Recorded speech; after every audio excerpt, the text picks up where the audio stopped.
Hi friends, நம்ம இன்றைக்கி MTR gulab jamun எப்படி செய்கிறதுன்னு பார்க்கலாம். இது வந்து பிகினர்ஸ்க்கு ரொம்ப யூஸ்ஃபுல்லாக இருக்கும். ஏன்னா யாராவது செஞ்சு காட்டினா நல்லா இருக்குமேன்னு தோணும் குலாப் ஜாமுன் பொறுத்த வரைக்குமே. அதனால் இது அவங்களுக்கு ரொம்பவே யூஸ்ஃபுல்லாக இருக்கும். நான் 175 கிராம் பேக்கெட் எடுத்திருக்கேன்.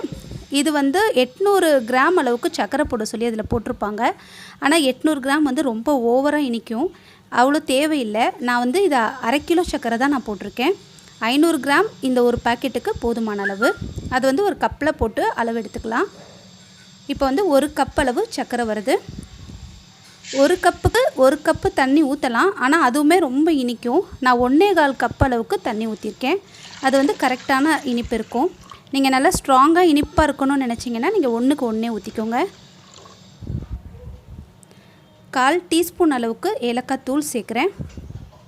இது நல்லா நம்ம கொதி வந்ததுக்கப்புறம் ஹை ஃப்ளேம்ஸில் வச்சு 5 நிமிஷம் நல்லா கொதிக்கணும். கம்பி பாகுலாம் வரணும்னு அவசியம் இல்லை. 5 நிமிஷம் நல்லா கொதிச்சப்புறம் அமர்த்திக்கலாம். இப்போ இந்த பேக்கெட் நான் பிரித்து போட்டிருக்கேன். இதை நல்லா சலிச்சுக்கிடலாம். இதை சலிக்கணும்னு அவசியம் இல்லை. இது மெஷர்மெண்ட்டுக்கு கட்டி கட்டியாக இருந்துச்சுன்னா மெஷர் பண்ண முடியாது. 1 கப்பு இந்த மாவு குலாப் ஜாமுன் மாவுக்கு 1/4 கப்பு தண்ணி ஊற்றணும். கட்டி கட்டியாக இருந்தாக்கா அது நமக்கு அளவு சரியாக தெரியாது. அதுக்காக நான் அதை சலிச்சுக்கிறேன். 1 கப் அளவுக்கு நம்ம மெஷர் பண்ணிக்கலாம். இப்போ நம்ம 1/4 கப் அளவுக்கு தண்ணி எடுத்துக்கலாம். நம்ம தண்ணி கொஞ்சம் கொஞ்சமாக ஊற்றி பிசைஞ்சிக்கலாம். அதே மாதிரி நம்ம பாகுக்கு சர்க்கரை போட்டு அப்படியே அடுப்பில் வச்சு கிண்டி விடாமல் விட்டுறக்கூடாது. சர்க்கரை போய் அடியில் தங்கி கரிய வாய்ப்பு இருக்குது. அதனால் சர்க்கரை கரையிற வரைக்கும் நம்ம ஒரு கரண்டி வச்சு கிண்டிக்கிட்டே இருக்கலாம். சர்க்கரை கரைஞ்சி கொதி வந்ததுக்கப்புறம் நம்ம கலக்கணும்னு அவசியம் இல்லை. கொதி வர ஆரம்பிச்சதுலேருந்து 5 நிமிஷம் நல்லா கொதிச்சதுக்கப்புறம் அந்த பாகை நம்ம அமர்த்திடணும். இப்போ மாவு பிசைஞ்சாச்சு. எண்ணெய் தடவி மூடி வச்சிடலாம். 5 நிமிஷம் ஊறுனா போதும். ரொம்ப அழுத்தி மாவு பிசையணும்னு அவசியம் இல்லை. நல்லா கொதிச்சிருச்சு. 5 நிமிஷம் ஆயிடுச்சு. நான் ஆஃப் பண்ணி மூடி வைக்கிறேன். இப்போ நம்ம 5 நிமிஷம் ஆயிடுச்சு மாவு பிசைஞ்சு உருண்டை போட்டுக்கிடலாம். திருப்பி நம்ம மாவை பிசையக்கூடாது. பிசைஞ்சு வச்சதோடு அப்படியே தான் இருக்கணும். மாவு பிசையும் போதும் சப்பாத்திக்கு பிசைகிற மாதிரி போட்டு உருட்டி உருட்டி பிசையக்கூடாது. சாஃப்டாக பிசைஞ்சு வச்சிடணும். எண்ணெய் தொட்டு தொட்டு உருட்டிக்கலாம். நான் கொஞ்சம் பெரிய சைஸாக போடுறேன். உங்களுக்கு வேணும்னா நீங்கள் குட்டி குட்டியாக போட்டுக்கலாம். இது கொஞ்சம் சின்னதாக போட்டால் கூட நல்லா ஊறி பெருசாக தான் வரும். கையில் நல்லா எண்ணெய் தடவிக்கிட்டு நம்ம சுற்றிக்கிட்டே இருந்தோம்னாக்கா நல்லா விரிசல் இல்லாமல் வரும். பாருங்கள், எப்போவுமே கையை கொஞ்சம் குழி உழுவுற மாதிரி வைக்கக்கூடாது. நல்லா இப்படி ஃப்ளாட்டாக இருக்கணும். அதே மாதிரி இந்த கையுமே நம்ம சுற்றும் போது ஃப்ளாட்டாக இருக்கணும். அப்போ தான் உங்களுக்கு அந்த ரேகையில் உள்ள இது பதிஞ்சு விரிசல் மாதிரி விழாது. நல்லா கொஞ்சம் நேரம் இப்படி உருட்டிக்கிட்டே இருந்தோம்னா விரிசல் இல்லாமல் வரும். அதே நேரத்தில் நமக்கு தண்ணி பற்றாமல் இருந்துச்சுனாலும் மாவு எண்ணெயில் போட்டோடனே விரிசல் விழும்.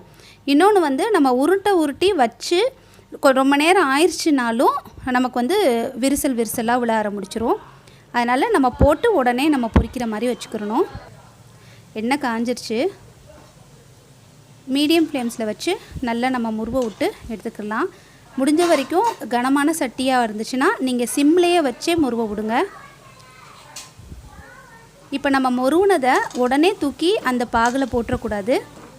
நம்ம ஒரு பிளேட்டில் அதை எடுத்து வச்சுட்டு 1 நிமிஷம் கழித்து தான் நம்ம போடணும். பாருங்கள், இது சரியான பதம். இந்த ஸ்டேஜில் நம்ம எடுத்துடலாம். ஒரு விரிசல் கூட இல்லை. பாருங்கள், இது நம்ம 1 நிமிஷம் கழித்து அந்த ஜீராவில் போட்டுக்கிடலாம். 1 நிமிஷம் ஆயிடுச்சு. இப்போ நான் போடுறேன். நம்ம போடும்போது சர்க்கரை பாகு சூடாக இருக்கணும்.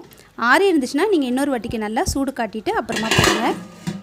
மூடி வச்சிடலாம். மீதியும் அதே மாதிரி நம்ம போட்டு 1 நிமிஷம் கழித்து நம்ம சேர்த்துக்கலாம்.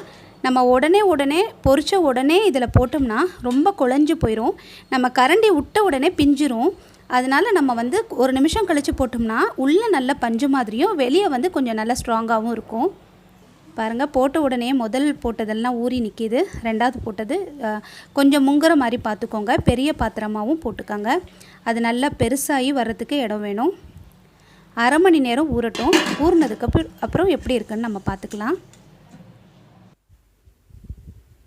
பாருங்கள் ஃப்ரெண்ட்ஸ், எவ்வளோ சாஃப்டாக, எவ்வளோ பார்க்கவே ரொம்ப நல்லா இருக்குது. ட்ரை பண்ணி பாருங்கள். இந்த வீடியோ உங்களுக்கு பிடிச்சிருந்துச்சுன்னா லைக் பண்ணுங்கள், ஷேர் பண்ணுங்கள், சப்ஸ்கிரைப் பண்ணுங்கள். Thank you friends. பாய்.